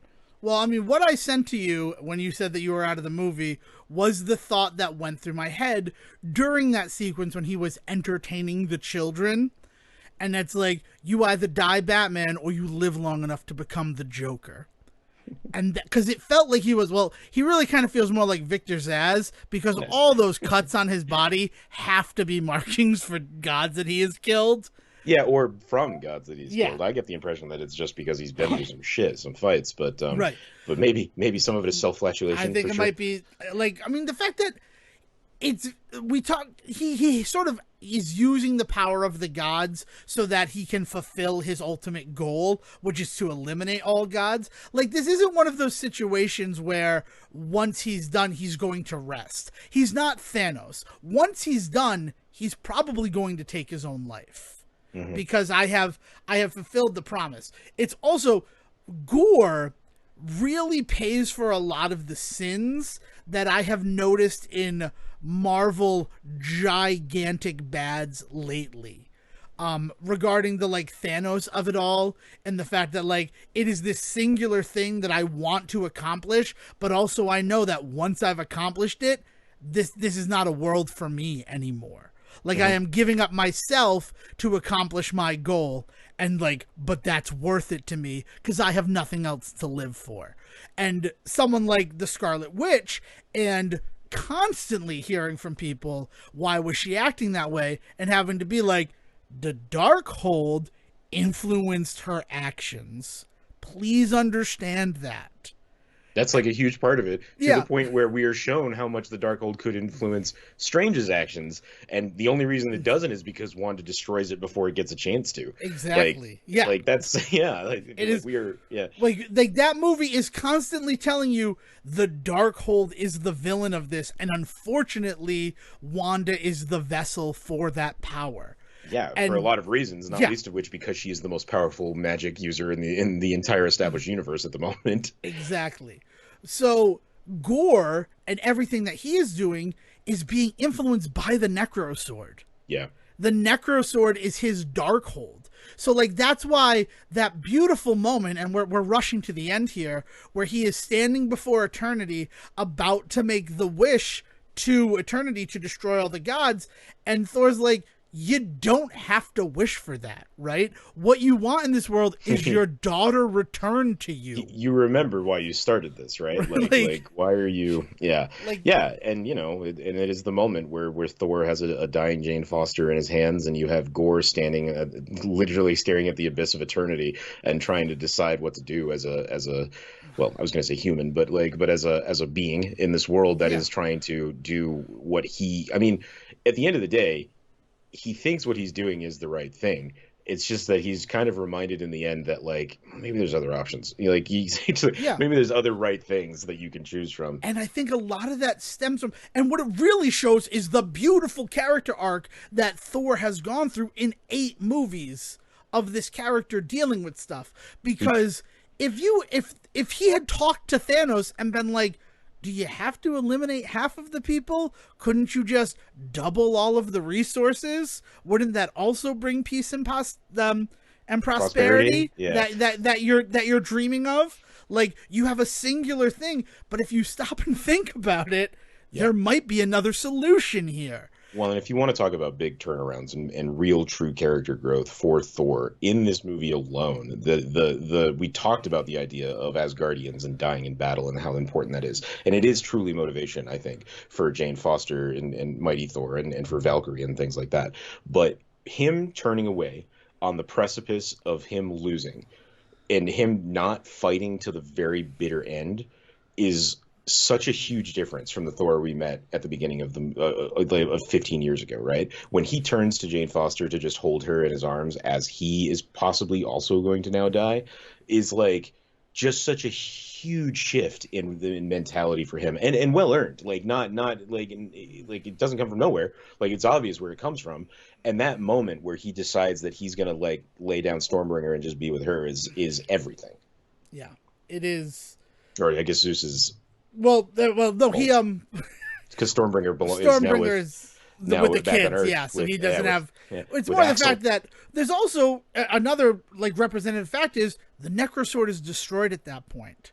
Mm-hmm. So like the voices from the Necrosword that are fueling Gor's fight against all of this are no longer there. So Thor is able to get through it. And him being like, you know what? I love this woman, and she just gave her life to make sure that the entire universe is not destroyed. I don't care about you anymore. I'm going to trust you're going to do the right thing in this moment, but I want to be with her because love is the most important thing in this moment. And I will be the first person who's like, oh, love cures all things. That's what Hollywood wants you to believe, right? And so that society can keep going. It is totally earned in this movie because we see that love is so much more than just a man and a woman. We see the way that Valkyrie loves Korg in the way that when he's just a face. Yeah. And they're like just expounding upon their lives and how they got to this moment. We see that Valkyrie loves Jane and that moment of just like, you know, I'm on the same team as you, which is a very nice little innuendo euphemism moment. Yeah. I'm a team Jane. But, like, you see love in all of these different ways. Even you see the love from Peter for the Guardians. You look into the eyes of the people that you love, and that inspires you to keep going. Yeah. And for Thor, the only person that he's ever loved more than himself is Jane Foster. And she walked away from him. And I just... Whew, sorry, I wasn't really expecting it, but it was one of those things where I'm like, generally the whole love will fix everything. And it's like, yeah, but his love for Jane Foster, they don't get a happy fucking ending.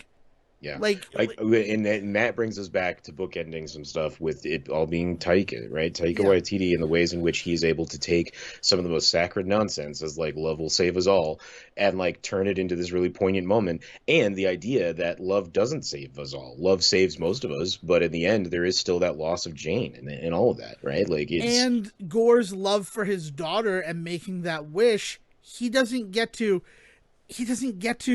like reap that reward of his daughter coming back to life because using the Necro Sword and now not having access to it means that he will die. Right. Yeah. And that whole thing is he's like, well, she'll have no one. And it's like, no, she won't have no one. She will have this guy. I am volunteering Sonny Koufax to raise your daughter.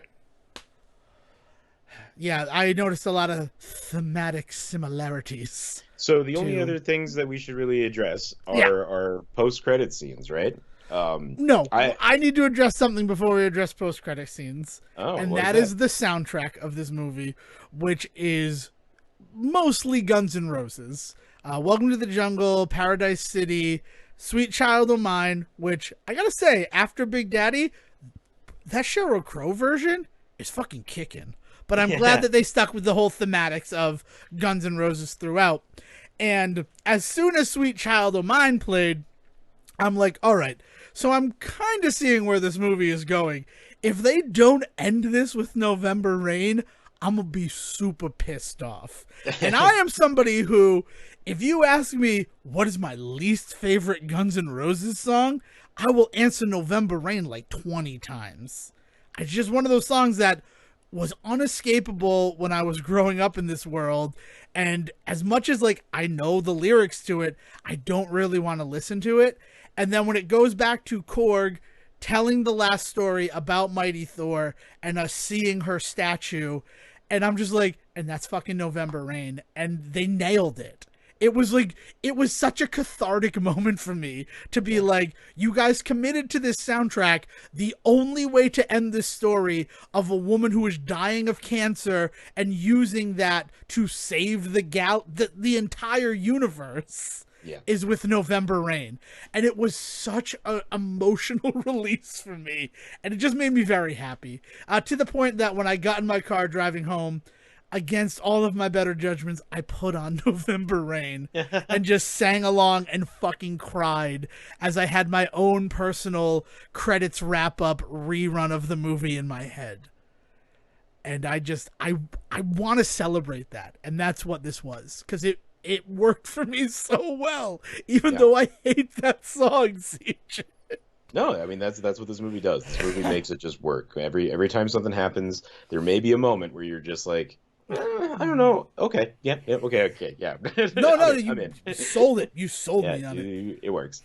So I guess if we're gonna do this, we should maybe do things a little in reverse, considering what we just ended on. But like, so our two post-credit scenes. I will go to the end credit scene. Let's go to the final scene. Yes. Which is, of course, I mean, so when Jane Foster finally passes away in Thor's arms, there's this beautiful moment where she turns into Stardust, right? And again, Stardust. We are reminded in that beautiful replaying of that moment when Odin is lost at the beginning of the movie, with Sam Neill playing an Odin on stage, that is what people turn into when they are going to Valhalla. So you're kind of given the impression that that's what's happened, but this movie does you the benefit of just letting you know. The final scene of her basically awakening in Valhalla with Heimdall, I can never say that. Heimdall there, Idris Elba there to greet her, which is also amazing because fuck, I love him in these movies, and like to get to see his son and his son being such a huge part of it was really rad.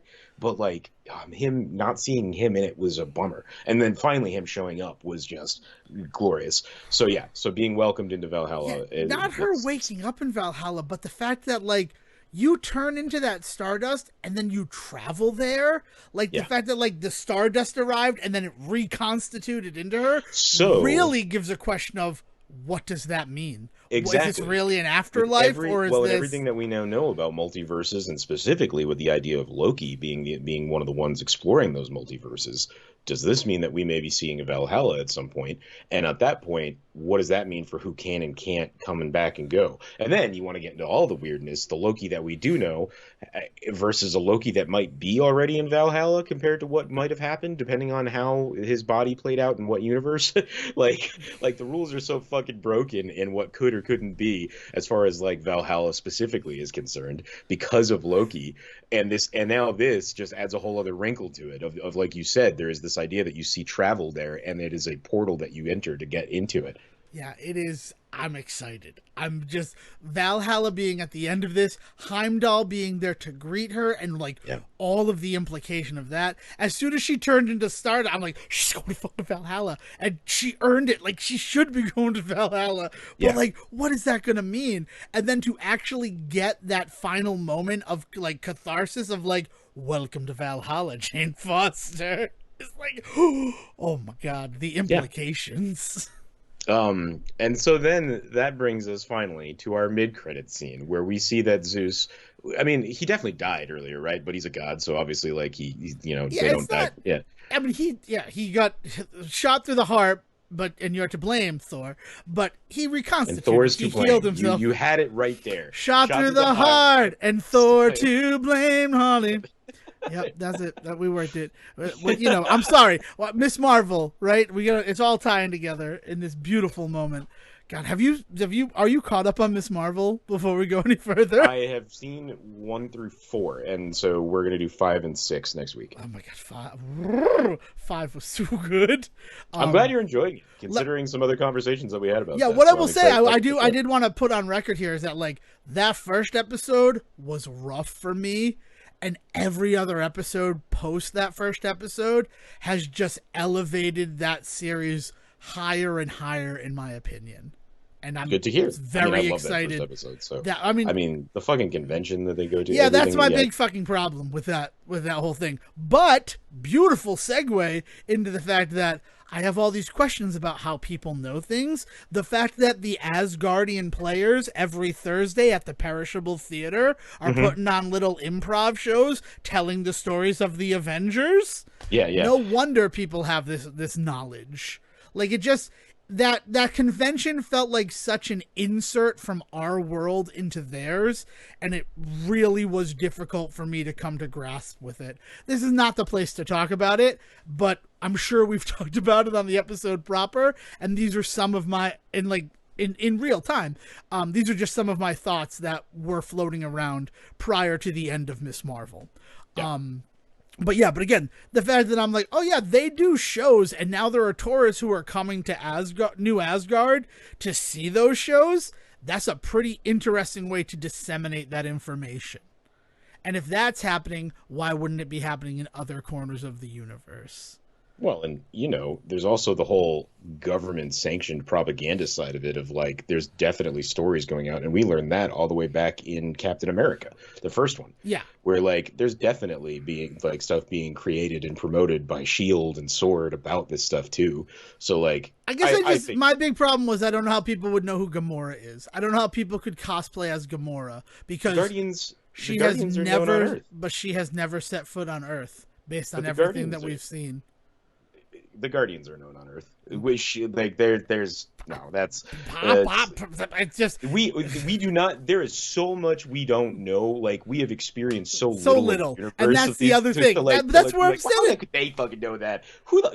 I don't know. Probably like something that will never get explained. But does it really need to be? Right, but that was the thing. Was that my mind was like, I need an explanation for this. And like, well, we really don't. But I'm like, yeah, but I'm really gonna need an explanation, Devin, before I can enjoy this. And it was.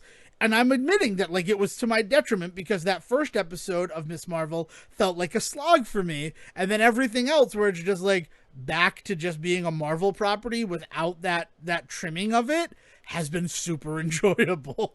That's it. Back to Thor, Love and Thunder, though.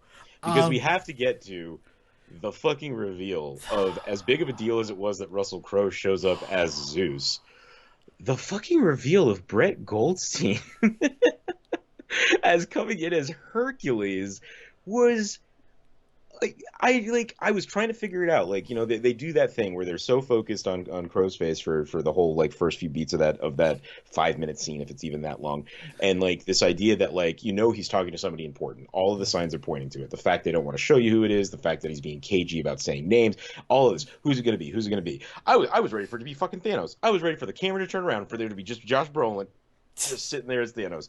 Like, I was like, couldn't for the life of me figure out who he was talking to. Could have been Star Fox. That would have been awesome, that too. Would have been wild. Like, Harry Styles again. Right. But they turn around, and it's Hercules. And then it fucking hit me, where I was like, that's Roy Kent. That's just fucking Roy Kent. I said out loud, Roy Kent! And then the people next to me are like, yeah, that is Brett Goldstein. The guy just said it. And I'm like, I'm so sorry. Because you need to understand that Hercules, as a fan of Thor and Thunderstrike and all of the like Tales to Astonish Marvel characters, Hercules is another one of those characters I really, really care about.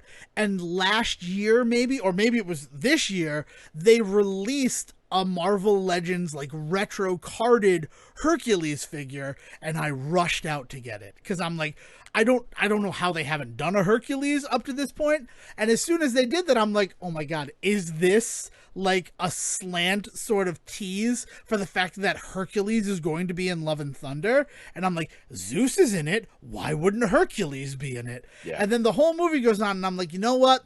I understand why they didn't. They've left the door open for him to show up. There was no room to give anybody else character development in the face of Zeus and the way that Russell Crowe portrayed him. So, but then to see, the second I saw his mace, he pick up his mace, and then he looked like Hercules from the comics. They didn't like MCU. He wasn't wearing leather or anything like that. They're just like, no, we're gonna put him in the Hercules outfit from the comics. So I hope you're okay with that. With the helmet and everything like that he had, the headwear. The helmet with the hair exposed, and I'm just like, and then like for it to be Brett Goldstein, I'm just like, fuck everything else. Give me this movie. As excited as I am to go back to Wakanda and for Quantumania, I want to see Roy Kent Hercules fight Chris Hemsworth's Thor.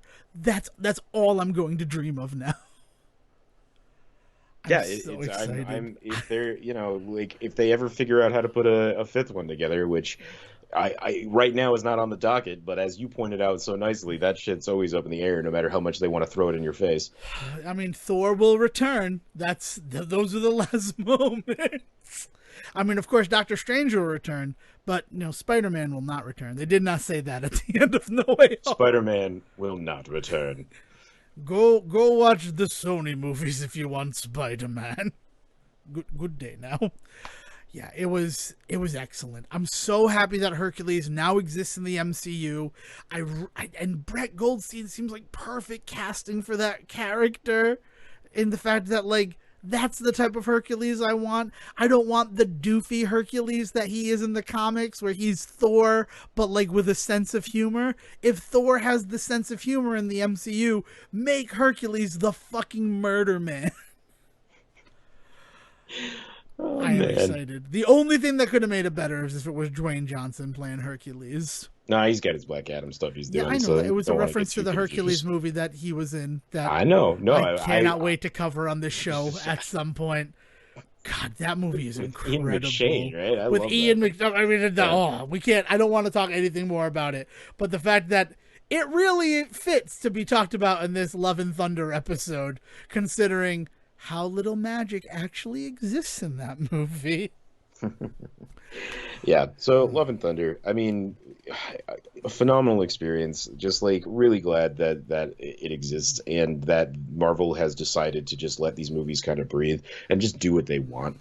They're the fact that you don't need to do a bunch of homework to see this one, I think, is still my biggest takeaway, and I'm excited to report that to people, because I think one of the biggest things that I have been hearing about this particular one is people are just getting so burnt out and wanting and needing to know 10 other movies before they go into this movie is just not doing it for them, and the shows have not been hitting on all cylinders for them and stuff like that. So people are just kind of in this weird space with these movies, and I am not going to say that you throw that all out the window and run out and see this movie now, but just know that when you're trying to figure out what do I have to watch and what don't I, or what should I watch and what shouldn't I, just give this one a go at any point, because it's an easy one to get into. It is a fun one. It's all the way to the end, and it is just fucking rad. Between the music, the visuals, the story, it's just fucking awesome. Yeah, it is. Everything he said is true. And I even said it on the show that I was experiencing Marvel fatigue. And I'm so happy that Miss Marvel reinvigorated my excitement for the TV shows. And as much as I liked Doctor Strange in the Multiverse of Madness, I liked it more as a Sam Raimi movie than an MCU movie. This felt like what I have been missing from my MCU movies. Yeah. This is a movie that I cannot wait to watch over and over again, and I have not felt that way in some time. I want to get all the merch. MCU. I want to buy all in again. I really hope that the Zeus figure is coming. I want that to happen, and I want it to be packed in with Thor in just the blue, covering himself. It's just make up for the fact that you gave us a Star-Lord and a teenage Groot figure as the other two characters in this movie. That Teenage Groot might be the most egregious, because he's literally in this movie for 2 seconds when the Guardians are there. Yeah, and just at least Star-Lord has some decent lines. And the fact that, and that's that speculation moment too, right? It's well, these guys got characters, right? These guys got toys in the line. So maybe he doesn't spend the whole movie with the Guardians of the Galaxy, but he ends up going off with Star-Lord and teenage Groot. And that's what connects everything together. And then no, they were just there because, I mean, Chris Pratt everybody wants Chris Pratt in everything, right? He's going to be Garfield. He's going to be Mario. He's everywhere. He's got his. I like that him and Sam Neill got to be in a movie together twice in just this past month. Yeah, it's nice, and it's also nice for Chris Pratt to get to be in these movies where he is a secondary character, because that's my favorite type of Peter Quill, where he is not the narrative focus of it, because it feels more like the Quill you get to see in all the other stuff that came before the movies. Yeah. So that was excellent. But then it's like, yeah, there are characters from this movie that I would love to see in plastic form. And as happy as I am to have these guys sitting here, and I'm going to add King Valkyrie and even Gore. Like, Gore was such an interesting character. And I guess the last thing that I do want to celebrate is Natalie Portman for so long was like, I'm done with superhero movies in the wake of Dark World, right? So we thought we're never going to see Jane Foster again. And Christian Bale, after the Batman movies, being like, this is it, I'm not going to do comic book movies again. Both of them come back for Love and Thunder, and both of them make sure that by the end of it, their characters are basically dead. Yeah. We don't need to come back. To the Christian Bale of it all, supposedly, this is, I don't know how much weight there is to this, but supposedly the rumor is that he had not even seen an MCU movie and didn't realize that he had signed up for one when he took the role. Like, he didn't know that Thor Love and Thunder was going to be a Thor in the MCU movie, and has not watched any of the MCU films. It's supposedly the story there. That story actually makes sense when you consider that he almost dropped out because he likes to have like more time between projects, and this film was going to be, he ended the filming of whatever he was working on before, and then it would be only 3 days before he went to Australia and then had to quarantine before working on this movie. And It was his kids who were like, no, you should definitely be in this movie, Dad. Like, it was his kids who convinced him to be in the film. And thank God they did. Thank God for Christian Bale's kids, because Gore is such a great character. I just, the way that this is my snake friend, I'm gonna rip his head off. You liked it before. Like, I don't understand. You liked it before. Fuck, man. And that whole meme of him, like that face that you see, knowing what that actually comes from is him mocking someone's emotions and feelings about loss, and like that being like the way that he copes with his own loss. Yeah. Whew, it is. I told you, I just want to go see the movie again, I do, exactly, and that's the big problem, because I can't. For me, it's 11 o'clock, and it's only 9. You know, you son of a bitch. Yeah, so that's it. So, Thor: Love and Thunder. If you haven't seen it and you listen to this episode, there's still some beats that we didn't cover, and I still think you'll enjoy the film, even after hearing us talk about it for almost 2 hours. So check it out. I'm excited to watch it again, and I hope that by the time this releases, I've gotten to watch it at least one more time. I hope I'm still excited. I hope that there's not like some weird turn in me on this movie in like 6 weeks, and I'm just like, don't put the episode out. I regret everything. Well, if there is, it's probably going to be related to child soldiers. But we got through putting out our Teenage Mutant Ninja Turtles movie episode, so I think we can do it, Sejin. Fingers crossed. All right. Anything that you want to add before we send this one off to the ground to be dug up at a later date? No. This was a good experience, and I was really excited to do this. I'm excited to hear what other people say, and I'm excited to bring other people to see it. Yeah, I'm excited. I was excited to watch Doctor Strange: Multiverse of Madness with my family, specifically for the sliders moment. Which even then, I'm like, you saw it? How did you cheer at the appropriate moment? And he's like, I have no idea what you're talking about. And then even my explanation, he's like, yeah, I don't know sliders. And I'm like, oh no, Will, have I made a terrible mistake in our friendship? I haven't. I love you, Will. I want you to know it. But like, that was the moment that I was most excited to share. That and the whole Illuminati scene, which was appropriately, like, everybody in the house had their moment with it. This movie, I'm excited for them to see just because of how great a movie it is. Yeah. All right. So if you would like to get in touch with Sejin and share your own personal theories about Thor possibly recruiting an army of children soldiers in the third act of this film, he's available on Twitter at Siege versus the World. And if you want to make fun of Devin for buying Teen Groot figures, then you can find him at Devin D. Decker. Trust me, anything you say, I've already said it 3 times worse to myself. But I am interested to see what you have to say. All right, we'll see you back in the normal timeline. Thanks for listening, and Will, please bring us home. Thank you for listening to the Say Report with your host Devin Decker and Sejin Serwick. Please follow the guys on Twitter and Facebook by searching for The Say Report, and you can always subscribe on your podcast channel so this is delivered straight to you and you can enjoy it every week. With apologies to your mother, we'll see you next time.